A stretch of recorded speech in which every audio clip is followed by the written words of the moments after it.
네, 코로나19 관련 소식 알아보겠습니다. 오늘부터 중국발 입국자의 경우에 입국하기 전에 음성 확인서 제출이 의무화됩니다. 네, 중국발 입국자에 대한 PCR 검사를 의무화한 결과 공항에서 4명 가운데 1명꼴로 양성이 나오고 있잖아요. 그렇습니다. 예.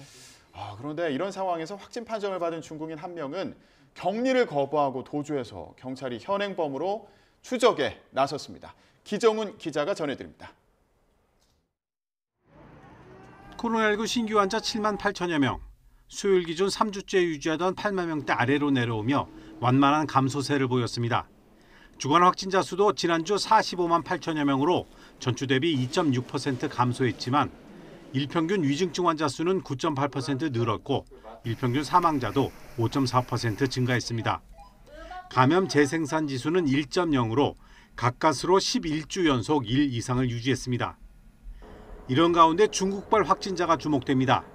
해외 유입 확진자 가운데 중국발 입국자 비율은 지난해 11월 1.1%에 불과했지만 중국 상황이 악화한 12월엔 17%까지 상승했습니다. 지난 2일 방역 강화 후 더 올라 수요일 0시 기준 172명 가운데 131명으로 76%까지 치솟았습니다. 정부는 추가로 입국 전 음성 확인서 제출과 Q코드 입력을 의무화하는 한편 7일부터는 홍콩과 마카오발 입국자에 대한 방역도 강화합니다. 밖으로 문틀어 맞기에 나선 당국은 안으로는 백신 접종을 재차 강조했습니다. 이가 백신 접종을 완료하면 접종 후에 확진이 되더라도 미접종자에 비해서 중증 진행 위험이 94.8% 감소되는 것으로 나타났습니다. 이런 가운데 확진 판정을 받고도 도주한 중국인을 경찰이 수배했습니다.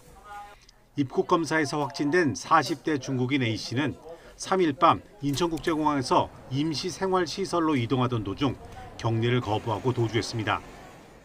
법률에 따라서 1년 이하의 징역 또는 1천만 원 이하의 벌금에 처하게 되고요. 그리고 강제 출국을 당하게 되고 일정 기간 동안 입국이 제한되는 어떤 처벌을 받게 됩니다. 경찰은 CCTV 등을 통해 A씨의 동선을 확인하며 행방을 쫓고 있습니다. YTN 기정훈입니다.